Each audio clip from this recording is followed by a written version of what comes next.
my girlfriend. And I was like, are you fucking joking? I was like this, oh my God, are you joking? Like, I didn't know what to say because I didn't expect it. Like, honestly, he didn't give me no clue he was going to say it or nothing. Let's go stress out on this topic. We do. Speak, I'm in trouble. Exactly. Just a disclaimer, I haven't watched Love Island since the beginning, either countries.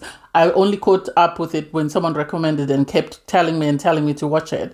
So I might not know about any previous awkward couples, but having someone come back so excited and tell everyone that they are now boyfriend and girlfriend and only have your friend cheer for you should be warning enough. It should be. And the look on the girls' faces spoke louder than anything that could have come out of their mouths when Meg was at the fire pit telling them that Dijon had asked her to be his girlfriend. Even the boys were side-eyeing Dijon because they can all see through the game. They can all see through the game. They can all see that there's a lot of holes in this sort of relationship, that this relationship won't last. And so I don't know. Maybe I'm misjudging it. And then for Dijon to have the audacity to sit there and say to Meg, oh, you know, the girls are dragging through my name through the mud. This is why the viewers are turning on us. No, viewers are not turning on you. Viewers are turning on you because you're disrespectful to the girls. One. Two, the girls that have tried to explore a connection with you, you've one, been disrespectful to them. Two, you've allowed your partner to drag them through the mud and not once called up your partner on that or not once defended them. This is why people are against you, nothing else. And Harry walks like a duck, looks like a duck, will always be a duck. The audacity to lie that is close things off with Angel and then sit there in front of Helena flirting with Angel doesn't make sense. Anyway, hey there, thanks for stopping by. Welcome to my channel. If you're new here, don't forget to subscribe, click the like button, turn on the notification bell for when I upload new videos, and definitely leave a comment. In this episode, I'll be reviewing Love Island UK season 12 episode 43.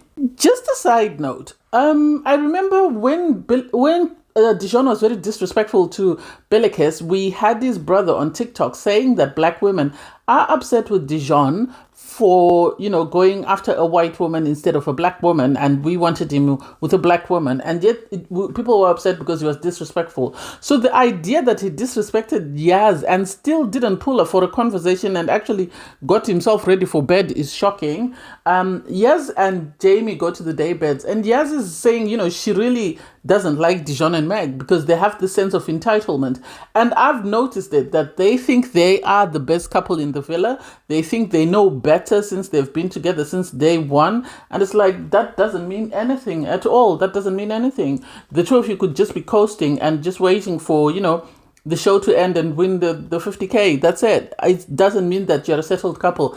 I love that Jamie said, you know, I've always got your back to Yaz, because at the end of the day, Yaz is his partner. That's the person he's in a couple with. Dijon saying, I've told him to go and sort that out with Yasmin. He's never going to listen to that. He has to be supportive of his partner instead of one of his boys. Connor and Shakira are in the den. Shakira is sort of asking Connor, what happened? Why did you think that it was okay for you to give Angel a 9? And Connor was trying to sort of slide his way out of that and lie that, oh, I didn't realize that it wasn't you. I was trying to suss out which one of the girls was you. And it's like, you gave her a 10, so you knew it was her. At the fire pit with the guys, you said that you wanted to give Angel a 10, but you didn't want to get in trouble with Shakira. So please be for real. One thing I have to say is Connor and Shakira, I think, are a better match for him because she's got the spice and she's also got the friendship with him. So she's able to sort of tell him off if he's misbehaving, but also be friendly and sort of have other conversations outside of their couple. And I think this is why they seem to be working very well. You have Cash and Tony sit down for a chat. As far as I'm concerned, Tony and Cash, I don't think should rekindle. That's just my opinion. Production need to bring in someone for Tony because Cash gave his word to Billykiss before they started exploring that. So I don't think he's likely just going to suddenly turn around and say, oh, I'm going back to Tony, unless they sort of remove Billykiss from the show. And production might not want to remove Billykiss on the show because she's filling in the quota for the black woman on the show. They don't have any other black woman. So if they pull her out, then people are going to question that what sort of show doesn't have diversity. So they have no choice but to keep her. So I don't know what's going to happen with Tony. I don't know whether it's just entertaining her because, you know, someone has to talk to her, and production want that mystery of will he end up with Billykiss Billykiss, or will he end up with Tony? He said he's opening to chat with her. He said the door is still open, just slightly. Tony was more or less hinting that, I didn't want to start having conversations with you because I didn't want to treat you as an option. And it's like, you treated him as an option. He is an option to you. If you had gone back to Harrison and things had worked out with Harrison, would you ever have thought of him? No, you wouldn't. So the idea that you're trying to say, oh, this is the situation, I don't get it. Her problem is there's no one else for her in the villa. She wasted an opportunity with Cash, and now she has no choice, because I don't think they would get along with Boris. I think their communication styles are totally different. Jamie is settled with Yaz, and Ty is now settled with Angel. If Angel hadn't come in, maybe, but I don't think at this point they would make a couple.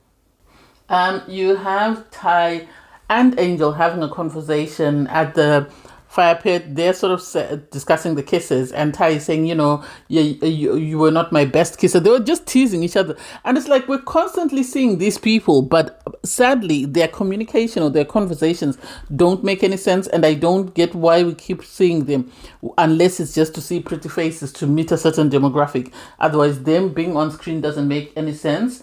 Billykiss and Cash then had a conversation at the daybeds. Tony by then had left, and the Cash is saying they're discussing the case and what happened with the case, and sort of every girl was trying to hold their guy to account to say, why didn't you rate me higher?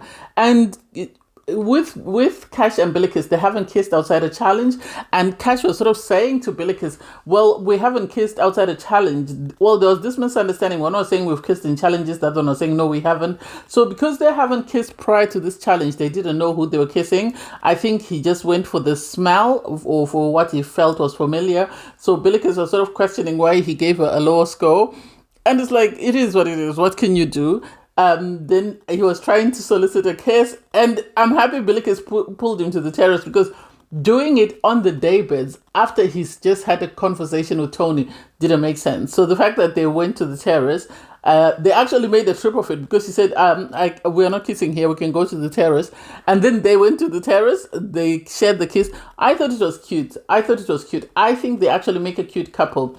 Sadly for Tony, she lost out, and she will have to speak to production to see if production can bring her in someone. Otherwise, that's the end of the road, because what can she do? Boris and Emma having a chat in the den.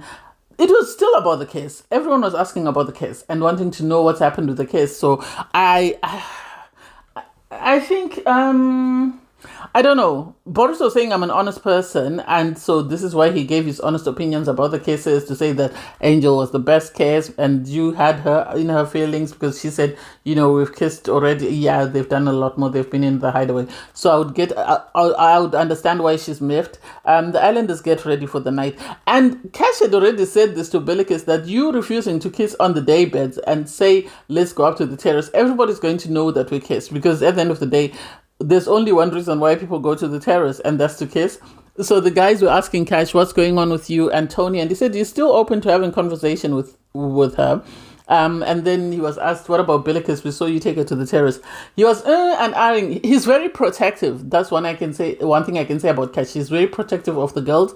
But then eventually he just said, we did kiss. And then he just smiled. You can see he had this sort of, it was very cute, the smile he had. Billykiss, the girls were asking her until eventually she revealed that they had shared a kiss. And sadly, Tony was in the room. And I don't know what's going to happen to Tony, because I don't know whether production would be happy for her to leave. I think if it was 3-4 days before the end of the show, they would say, okay, she can leave. But I don't think at this point they would want to get rid of her. So chances are they're going to bring someone in. In the morning, everybody wakes up. So the guys make coffees. You have Cash. I noticed that he made a coffee for Billykiss and made a point to leave it in the dressing room. And then he made another one for Tony and sort of came and handed it to her in the bedroom. It makes me wonder whether she was looking for a coffee and he said, don't worry, I'll make it for you. Because he said to her, don't make a big deal out of nothing. You then have the islanders have a morning debrief. At the fire pit, you have Yasmin, Billykiss, and Emma. And Yasmin is saying how she feels about the whole Dijon situation, in the sense that Dijon was disrespectful. We can say it any other way. We can try and dress it any other way we want. But if it walks like a duck, looks like a duck, quacks like a duck, it's a duck. He was disrespectful. There's no two ways about it. Dijon is on the mini fire pit. He's making an excuse. Well, Yasmin pulled me for a chat and I was eating. She could have easily have spoken to me there. No, he said to her, Yasmin, no, I just want to enjoy my pasta. And he sat there and he ate his pasta. And I think he and Harry were called by production. Because what has happened with Dijon and Harry, they've tried to push the boat as far as they can. And having Harrison kicked off the show, I think, was a wake-up call for them. This is why they're trying to sort of retract and trying to be the better version of themselves. I'm not buying his, oh no, I was eating, she could have easily spoken to me. You didn't give her that impression. You could have said to her, do you mind if we speak here? Because I'm already having my snack. You could just have to chat to me now. No, you didn't. You shut her down. And then you looked at Helena and laughed and said, why is she pulling me for a chat? I don't need to talk to her. I told Jamie to go and sort that out. He needs to sort out his girl. So if you were planning on talking to her at any point, why then were you telling Jamie to go and speak to her? Make that make sense? I don't get it. All the girls can see that Dijon has been moving in a very negative way, and I think the vast majority of them have had a negative encounter with him. Whether he's apologized or not, we do not know. We are yet to still see him apologize to Billykiss, and I will die on that hill.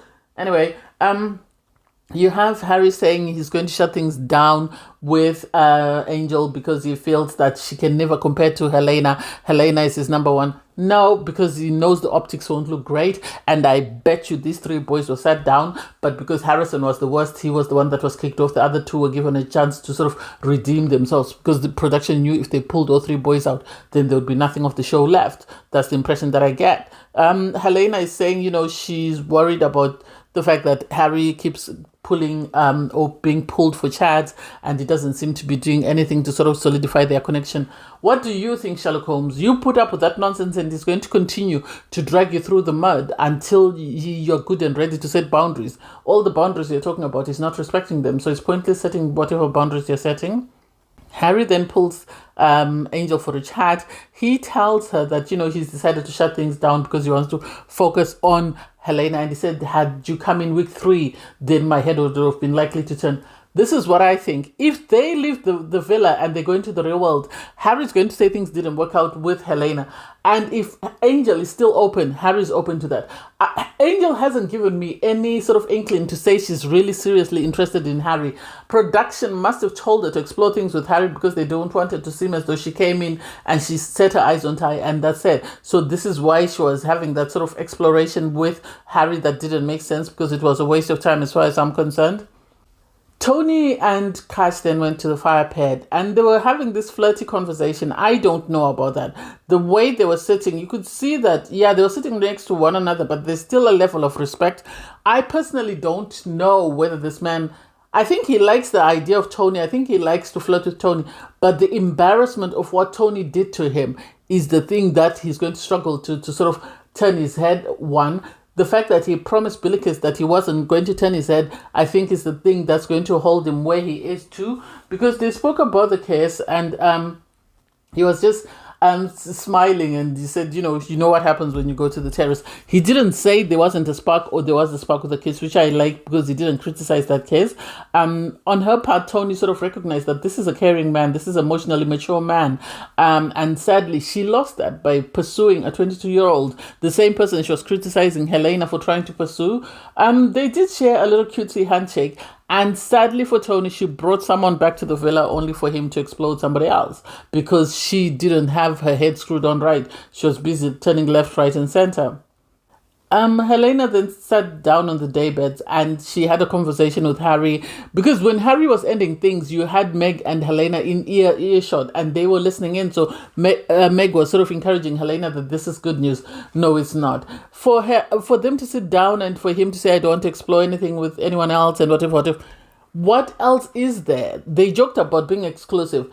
This relationship is not going anywhere. This relationship is a partnership to get to the end of the show and to get whatever endorsement deals they get. And then after that, they're going their separate ways. There's nothing there to write home about as far as I'm concerned. You have Dijon and Meg at the fire pit. As far as I'm concerned, I'm going to stand 10 toes deep with my full chest and say that production called Dijon. Production had the word with Dijon, as far as I'm concerned, because the change from him laughing sarcastically at telling, Yasmin that Yasmin, no, I don't want to have a chat with you, to suddenly he's feeling low. How? When? Where? How is he feeling low? Oh, I feel low. I'm the oldest, and so I've always had to prioritize everyone else. But I feel bad about Yasmin.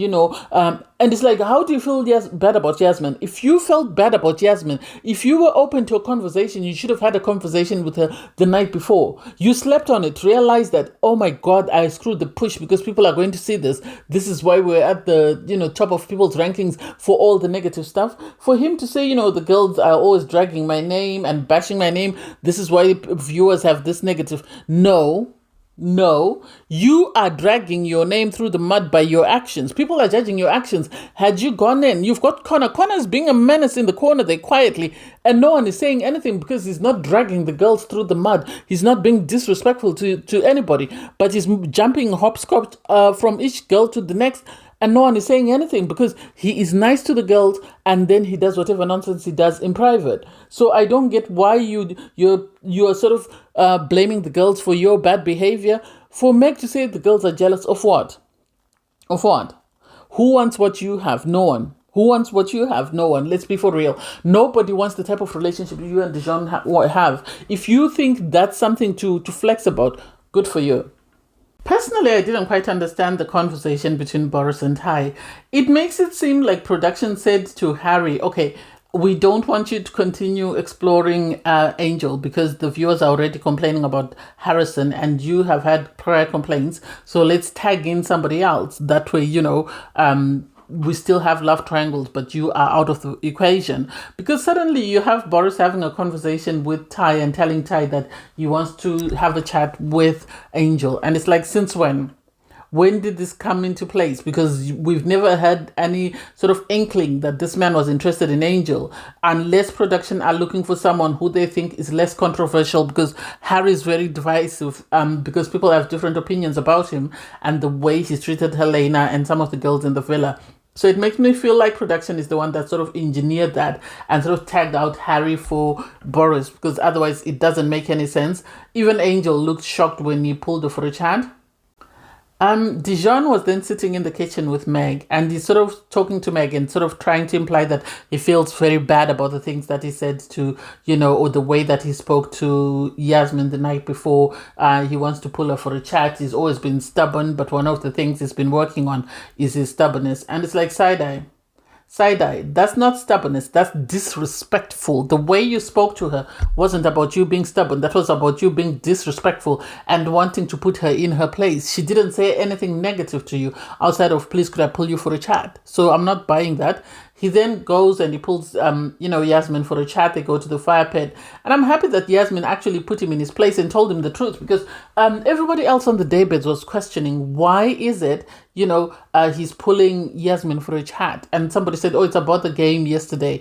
And they were like, what do you mean about the game? Oh, it was Cash asking, he goes, what do you mean about the game? And everyone revealed that he had refused to speak to Yasmin the night before. So him saying she could have spoken to me, he refused, and everybody in the villa knows he refused. And I think there's now more tension because everybody else was sitting on the daybeds and only he and this girl were sitting by themselves. I don't know where Helena and Harry were. I didn't see them. So I love that Yasmin held him to account and told him that, I don't begrudge you for not kissing me. It's fine. But there was a way you could have said what you wanted without sounding disrespectful. You could have easily said, I didn't kiss the girls because I want to respect my partner. And we would have been okay with that. Instead of you making it seem like we were at fault when you were not giving anything to that game. So for you to not cooperate and then turn around and blame it on the girls, it doesn't make any sense. I said it yesterday, I'll say it again. Dijon expected the girls to be fawning over him. He expected them to be sort of eating up whatever nonsense he was giving. He expected them to go in for a kiss. And so for them not to do that, that was shocking. And that's why his ego was bruised and he was being disrespectful. For him to turn around and say, oh, I was just joking. That's how I joke. That's not a joke. That's not a joke. You were not joking. Your tone alone was very dismissive and disrespectful, regardless of whatever words came out of your mouth. At times, it's not the words that come out of your mouth, it's how you bring them out, and the way you brought them out, they came out disrespectful. I'm sorry. So he then says, I want to apologize if I hurt your feeling. That was never my intention. And it's like, so you can apologize, but you apologize to those you feel are worthy of an apology. I am still waiting, and I'll die on this hill that I'm waiting for the apology for Billykiss. Somebody has to show us that so that we can move on and understand that, oh, he doesn't mean harm. That's just my opinion. You then had Shakira and Connor sitting in the pool and sort of having a conversation. And I get where Shakira is coming from, because Connor wants her to go full force. And she is saying, she's already told him that you are my friend. And my biggest fear is that if we do not work out, what happens to our friendship? Because yes, we can explore a romantic connection, but if it doesn't work out, what happens? She said, I still have my walls up, given how I was treated by Harry. She was treated badly by Harry, badly, in the sense that he jumped out of bed to go and explore a connection in bed with somebody else in the hideaway. He was exploring connections and kissing other people while he was still in a couple with Shakira, and that person he was exploring with was wearing Shakira's clothes and saying some of the most malicious things behind her back. So I get why she sort of has her walls up.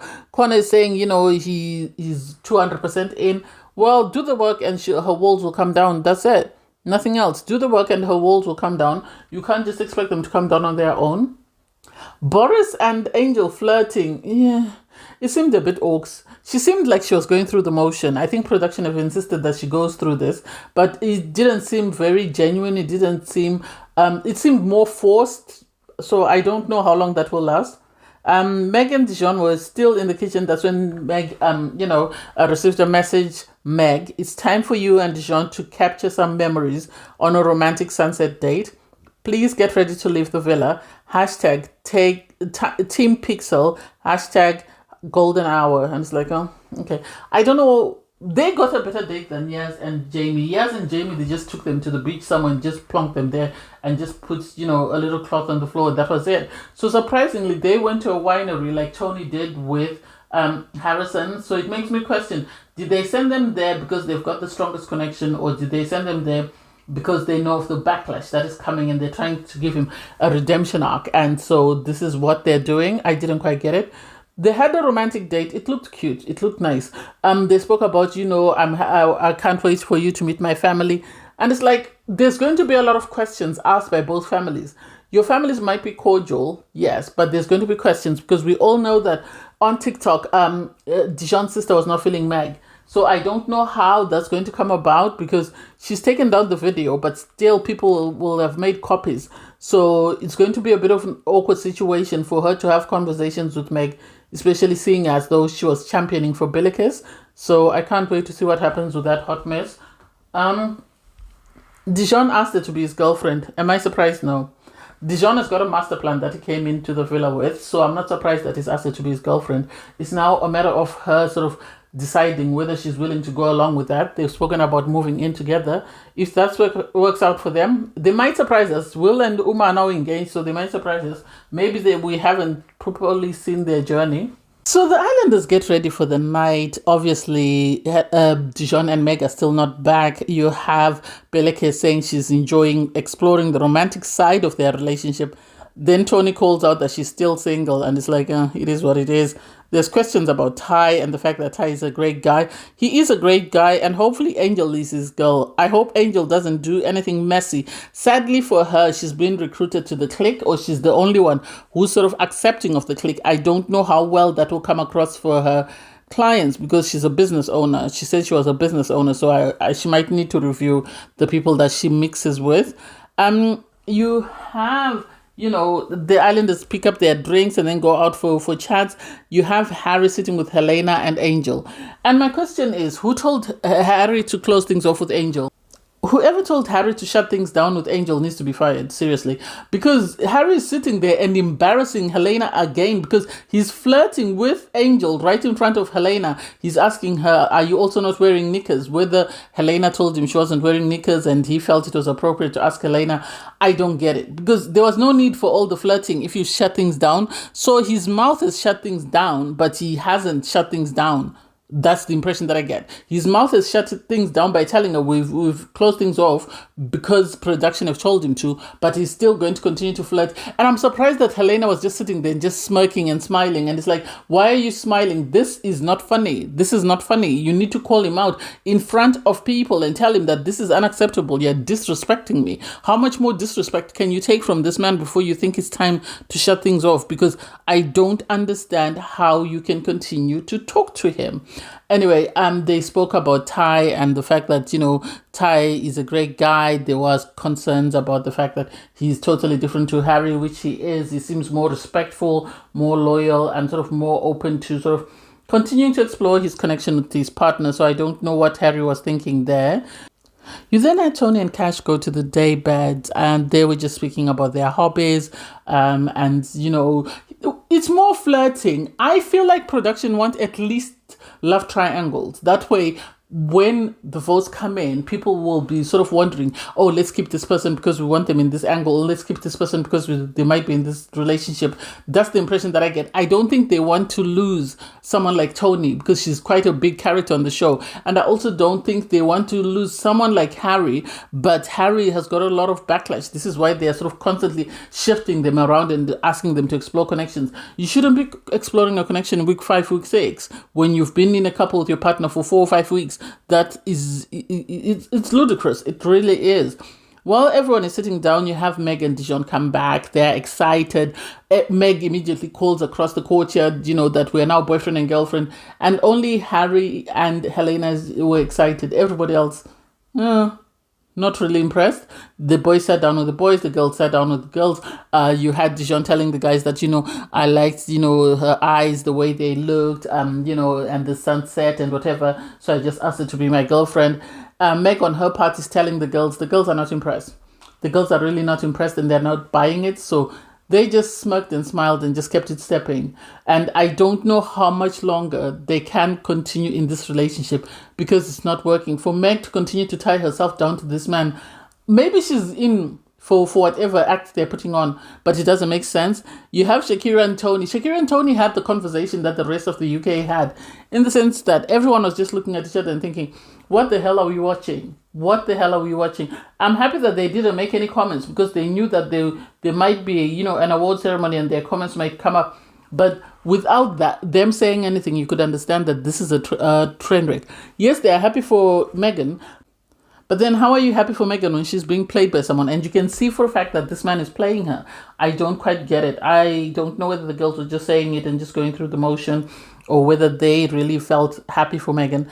I don't know. We'll see what happens, but it's going to be a hot mess. That's just my opinion, because I don't see this relationship lasting long outside of the villa, especially with the backlash that they're going to face because of the way that Dijon treated the girls. But anyway, thanks guys for watching. Please don't forget to like, share, comment, and subscribe, and click the link in my video to watch my review from episode 42. Bye guys.